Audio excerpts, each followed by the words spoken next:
ये समस्या आ रही है। बिल्कुल सटीक विज्ञान के ऊपर आधारित वास्तु की मैं चर्चा कर रहा हूं। विराम चूंकि कथा का हम ले ही रहे हैं ना, मैं जल्दी जल्दी यहां तक आया हूं क्योंकि ये बात आपके लिए बहुत आवश्यक है। इस विजिट की फीस लगती है, वास्तु विजिट की बड़ी फीस लगती है। कितनी लग सकती है इसका कोई प्रमाण नहीं, आपकी क्षमता क्या है उसके हिसाब से फीस लगती है। वो निर्धारित नहीं कि उसमें इतनी देनी पड़ेगी, आपकी क्षमता क्या है उसके ऊपर आधारित है कि फीस कितनी लगेगी। जिसके नैऋत्य कोण में इस कोने में पानी की पंडेरी है, उस घर में नारकी जीवों की तरह लोग रहा करते होंगे। उस पंडेरी को परंडी को वहां से हटाया और दक्षिण दीवार के ऊपर परंडी है, पंडेरी है, वहां पर भाई बहनों के स्वास्थ्य के ऊपर उनकी आय का बहुत बड़ा हिस्सा खर्च होता है। जिनकी दक्षिण में पानी की पंडेरी है वहां पर देखना माताओं बहनों के मेडिकल बिल चलता रहता होगा। अगर इस दक्षिण में भूखी दिशा में मुख रखकर अगर आप जल पीते हैं, पंडेरी का मुख उत्तर में है, तो वहां पर माताओं बहनों के मेडिकल बिल चलता रहता है। ये तो और इस तरह से बढ़ता रहता है। पंडेरी कहां हो? ईशान्य कोण में, उत्तर और पूर्व में, पश्चिम में पंडेरी का मुख होना चाहिए, परंडी का मुख होना चाहिए। अगर वायव्य कोण में परंडी है तो वहां पर आपके संबंधों के बीच में लोग निकलेंगे, आपके संबंधों को विच्छेद करने का प्रयास करेंगे, क्योंकि परंडी और चूल्हे के बीच में से निकलते नहीं है। इसलिए चूल्हा अग्नि कोण में हो और पंडेरी ईशान्य कोण में हो, पूर्व उत्तर के कोने में हो। पंडेरी का मुख पश्चिम में होना चाहिए, जल पियो तो आपका मुख पूर्व में होना चाहिए। साथ ही पंडेरी के ऊपर मटका चूल्हे से थोड़ा सा ऊपर रखना, क्योंकि अग्नि और जल बराबर लेवल में रहते हैं तो माताओं बहनों के घुटनों का जल सूख जाता है। ये घुटने की बीमारी बहनों को ज्यादा क्यों है? क्योंकि रसोई घर में ज्यादातर यही रहती है। अब अर्वाचीन जो रसोई घर बने उनमें चूल्हा और मटका एक ही लेवल में रखे हुए हैं, स्टैंड रखकर, ईंटें रखकर भी उस पानी के मटके को चूल्हे से थोड़ा ऊपर रखना। साथ ही एक मिट्टी का मटका परंडी के ऊपर जरूर होना चाहिए। क्यों? क्योंकि आपके पितृ देवता मिट्टी के पात्र का ही जलपान करते हैं, स्टील का नहीं पीते हैं, वो लोहे का नहीं पीते हैं। ये बहुत जरूरी बात है। मिट्टी का बर्तन परंडी के ऊपर जरूर होना चाहिए। ठंड के दिनों में नहीं रखते हैं मटका मिट्टी का, क्यों? ये खाली गर्मी में रखते हैं, बाकी ठंड और बरसात में नहीं रखते हैं, क्योंकि थोड़ा जोर आता है उसको धोने में। 2-3 दिन अगर नहीं धोए गन्ने से तो खोरी खोरी बांस आए, ने स्टील पे तो खाली गन्ना घुमाया कि बिल्कुल साफ हो जाए। इसलिए मटकियां अब घरों में नहीं है, कई घरों में मटकियां नहीं है, पर पंडेरी के ऊपर एक मटकी मिट्टी की जरूर होना चाहिए, नहीं तो पितृदोष लगता है। साथ ही पूजा स्थल कहां हो? पूर्व भाग में, पूर्व और उत्तर में ही पूजा स्थल होना चाहिए, ईशान्य कोण में। भगवान का मुख पश्चिम में होना चाहिए। आपके पितृ देवता की तस्वीरें कहां लगाओ घर में? दक्षिण दीवार के ऊपर। उत्तर दिशा को देखकर वो तृप्त होकर आपको तृप्ति का आशीर्वाद देते रहे, इसलिए पितृ देवताओं का चित्र दक्षिण दीवार के ऊपर लगना चाहिए। ऐसा वास्तुशास्त्र में आदेश है। जिनके मकान में एक से अधिक दरवाजे लाइन से हो, वहां पर प्रशासनिक उलझन है, पुलिस केस हो सकता है, प्रॉपर्टी में घाटा जा सकता है। एक दरवाजा और सामने दूसरा दरवाजा, वहां पर यह परेशानी आती है। दूसरे दरवाजे के ऊपर 8 गणेश जी जिस चित्र में हो, उस चित्र को लगाकर इस दोष से आप शांति प्राप्त कर सकते हैं। ईशान्य कोण में सीढ़ी बन गई है तो बच्चे बहुत मेहनत करेंगे, पर परीक्षा हाल में जाकर प्रश्नों के उत्तर भूल जाते हैं। प्रतियोगी परीक्षा में बच्चे 1-2 नंबर से रह जाते हैं। अगर ईशान्य कोण में सीढ़ी बन गई है, उसके लिए क्या करें? तोड़फोड़ नहीं कर पा रहे हैं तो इस कोने में कांच ऐसा लगाएं कि उस सीढ़ी का प्रतिबिंब उस कांच में दिखाई दे, तो 90% आपके ईशान्य कोण की सीढ़ी के वास्तु दोष का समाधान हो जाता है। 90%। पूर्व और उत्तर में अगर शौचालय बन गया है तो आय से अधिक खर्च होकर कर्ज बढ़ने की संभावना है। उसके लिए क्या करें? अगर आय से अधिक खर्च होकर कर्ज बढ़ रहा है तो आपको प्लेट में नमक भरकर, डल्ली वाला नमक भरकर रख देना है। 3-3 महीने में उस नमक को बदलते रहना है। नकारात्मक ऊर्जा को नमक सोख लेगा और कर्ज जो होने वाली समस्या है उसका समाधान इस नमक से हो जाएगा। साथ ही अगर आपके नैऋत्य कोण में खड्डा है, बहुत ध्यान से सुनना, दक्षिण पश्चिम के कोने में खड्डा है, ट्यूबवेल है, सेप्टिक टैंक है, वाटर टैंक है, कुई है या ट्यूबवेल है, वहां पर पुरुष गंभीर बीमारी से ग्रसित रहते हैं। बड़ी बीमारी पुरुष को हो सकती है, या पुरुष की अकाल मृत्यु हो सकती है, एक्सीडेंट हो सकता है। पुरुषों के ऊपर भार बना रहता है अगर नैऋत्य कोण में खड्डा हो, या फिर मकान बनाते समय ईशान्य कोण ऊंचा हो गया हो और नैऋत्य कोण नीचा रह गया हो, 3 महीने में इसका परिणाम आ जाता है। जो भी मकान बनाते समय ध्यान नहीं रहा हो और वो कोना ऊंचा हो गया हो तो उसका समाधान क्या है?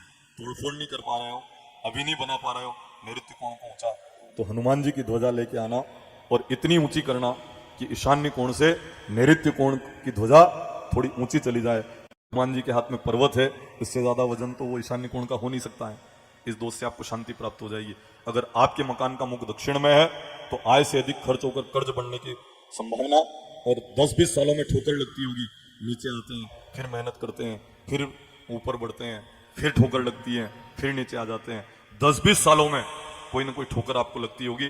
सांप सीढ़ी की तरह आपके जीवन में उतार चढ़ाव आपने देखे होंगे जिनके मकान का मुख दक्षिण में है। आप तो विचार करो, गिनो उंगली के ऊपर कि जिन जिन के मकान के मुख दक्षिण में है उनको ये परेशानी हो रही कि नहीं हो रही। क्या समाधान है इसका बताऊं? चलो रहने देते हैं। अगर दक्षिण में आपके मकान का मुख है, अपने गांव के हनुमान जी का चित्र खिंचवाकर, तस्वीर बनवाकर दक्षिण द्वार के ऊपर दक्षिण मुख रखकर हनुमान जी को कि उस तस्वीर को आप लगा दें, दक्षिण दिशा के ऊपर हनुमान जी ने 100% विजय प्राप्त की है, तो आपको भी दक्षिण दिशा के द्वार होने का, वास्तु दोष का पूर्ण समाधान मिल जाएगा अगर हनुमान जी की तस्वीर लगा दी केवल। तो अगर गली का अंतिम मकान आपका मकान है, आपके मकान के आगे से रास्ता प्रारंभ हो रहा है, तो उस घर में रहने वाले लोगों की बदनामी होने की संभावना है।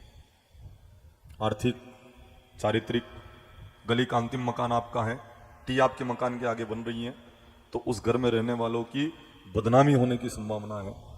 तो एक काम करना, घर में जाते हुए 2 पांव के चिन्ह आप लगा देना, इस दोष से आपको शांति प्राप्त हो जाएगी। अगर आपके मकान के ऊपर मंदिर की छाया पड़ रही है तो आपका विकास अवरुद्ध है।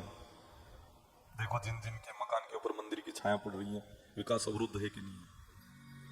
क्या करना चाहिए उसके लिए? मंदिर के आश्रय में तो रहना है, पर मंदिर के पास रहने वाले लोगों का मन होना चाहिए।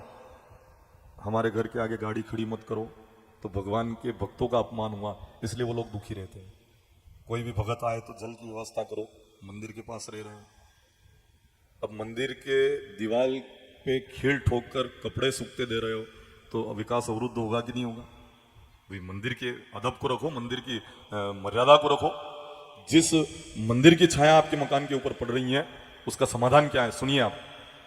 उस मंदिर के भगवान की तस्वीर खिंचवाकर अपने पूजा स्थल में आप लगा दे, 100% आपके मंदिर की छाया को अगर दोष मानते हैं तो उसका समाधान हो जाएगा।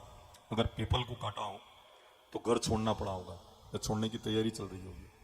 जिन्होंने पीपल काटा, हमें 4 पुछवारी की हालत वही होगा, क्योंकि पीपल काटना मतलब पितृ देवताओं के ऊपर कुल्हाड़ी चलाने के बराबर माना जाता है। जिन्होंने चलाया हो और पीपल को अकारण काट दिया हो, बड़ी परेशानी झेल रहे होंगे वो लोग जिन्होंने पीपल काटा हो। वटवृक्ष अगर काट दिया हो तो किसी दिव्यांग बालक का जन्म आपके कुल में होगा, जिन्होंने वटवृक्ष काटा हो। कोई दिव्यांग बालक का जन्म होता है, बुद्धि से या अंग से दिव्यांग बालक का जन्म होता है।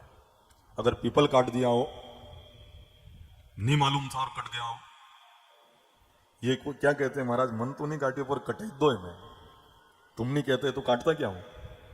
अगर पीपल काटा हो तो 21 पीपल के पेड़ सार्वजनिक स्थल के ऊपर लगाकर अश्वत्थ स्तोत्र का पाठ किया करें, जरूर भगवान अश्वत्थ की कृपा प्राप्त कर लेंगे।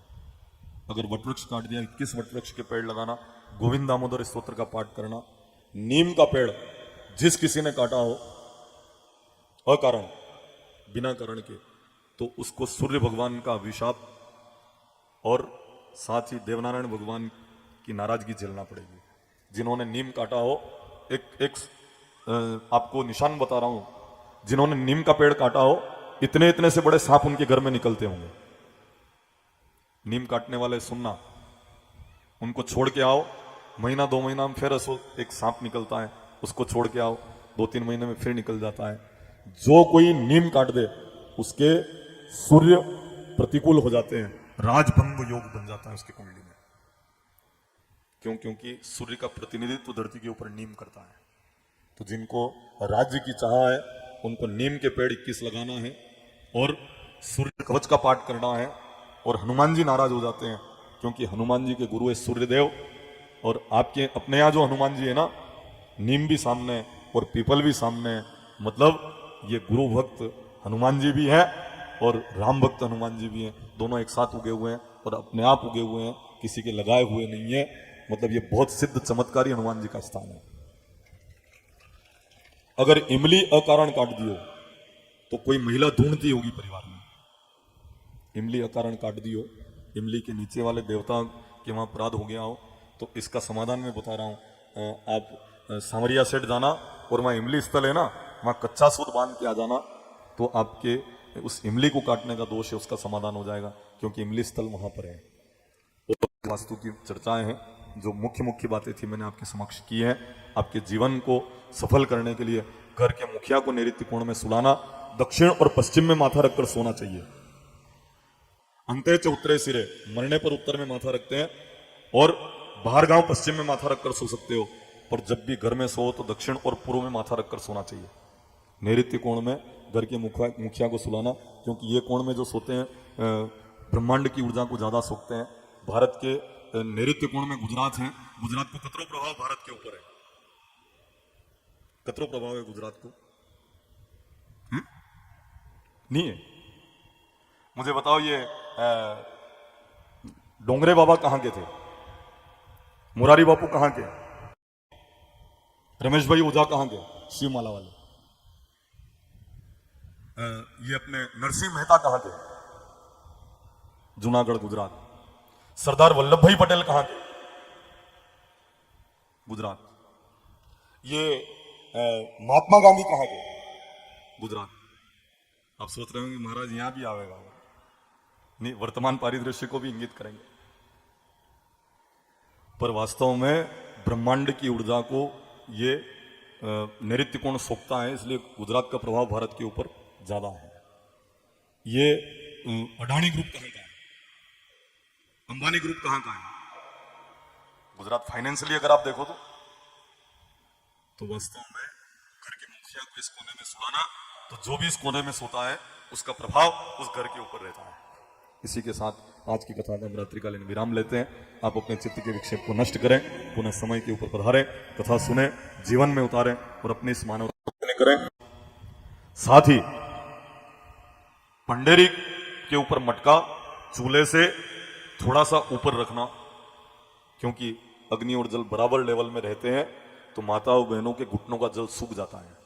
ये घुटने की बीमारी बहनों को ज्यादा क्यों है? क्योंकि रसोई घर में ज्यादातर यही रहती है। अब अर्वाचीन जो रसोई घर बने उनमें चूल्हा और मटका एक ही लेवल में रखे हुए हैं। स्टैंड रखकर, ईंटें रखकर भी उस पानी के मटके को चूल्हे से थोड़ा ऊपर रखना। साथ ही एक मिट्टी का मटका परंडी के ऊपर जरूर होना चाहिए। क्यों? क्योंकि आपके पितृ देवता मिट्टी के पात्र का ही जलपान करते हैं, स्टील का नहीं पीते हैं, लोहे का नहीं पीते हैं। ये बहुत जरूरी बात है। मिट्टी का बर्तन परंडी के ऊपर जरूर होना चाहिए। ठंड के दिनों में नहीं रखते हैं मटका मिट्टी का। क्यों? ये खाली गर्मी में रखते हैं, बाकी ठंड और बरसात में नहीं रखते हैं, क्योंकि थोड़ा जोर आता है उसको धोने में। 2-3 दिन अगर नहीं धोए गन्ने से तो खोरी खोरी बांस आए, ने स्टील पे तो खाली गन्ना घुमाया कि बिल्कुल साफ हो जाए। इसलिए मटकियां अब घरों में नहीं है, कई घरों में मटकियां नहीं है, पर पंडेरी के ऊपर एक मटकी मिट्टी की जरूर होना चाहिए, नहीं तो पितृदोष लगता है। साथ ही पूजा स्थल कहाँ हो? पूर्व भाग में, पूर्व और उत्तर में ही पूजा स्थल होना चाहिए। ईशान्य कोण में भगवान का मुख पश्चिम में होना चाहिए। आपके पितृ देवता की तस्वीरें कहाँ लगाओ घर में? दक्षिण दीवार के ऊपर। उत्तर दिशा को देखकर वो तृप्त होकर आपको तृप्ति का आशीर्वाद देते रहे, इसलिए पितृ देवताओं का चित्र दक्षिण दीवार के ऊपर लगना चाहिए। ऐसा वास्तुशास्त्र में आदेश है। जिनके मकान में एक से अधिक दरवाजे लाइन से हो, वहां पर प्रशासनिक उलझन, पुलिस केस हो सकता है, प्रॉपर्टी में घाटा जा सकता है। एक दरवाजा और सामने दूसरा दरवाजा, वहां पर ये परेशानी आती है। दूसरे दरवाजे के ऊपर 8 गणेश जी जिस चित्र में हो, उस चित्र को लगाकर इस दोष से आप शांति प्राप्त कर सकते हैं। ईशान्य कोण में सीढ़ी बन गई है, तो बच्चे बहुत मेहनत करेंगे, पर परीक्षा हाल में जाकर प्रश्नों के उत्तर भूल जाते हैं।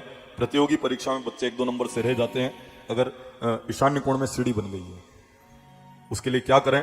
तोड़फोड़ नहीं कर पा रहे हैं तो इस कोने में कांच ऐसा लगाएं कि उस सीढ़ी का प्रतिबिंब उस कांच में दिखाई दे, तो 90% आपके ईशान्य कोण की सीढ़ी के वास्तु दोष का समाधान हो जाता है। 90%। पूर्व और उत्तर में अगर शौचालय बन गया है तो आय से अधिक खर्च होकर कर्ज बढ़ने की संभावना है। उसके लिए क्या करें? अगर आय से अधिक खर्च होकर कर्ज बढ़ रहा है तो आपको प्लेट में नमक भरकर, डल्ली वाला नमक भरकर रख देना है। 3-3 महीने में उस नमक को बदलते रहना है। नकारात्मक ऊर्जा को नमक सोख लेगा और कर्ज जो होने वाली समस्याएं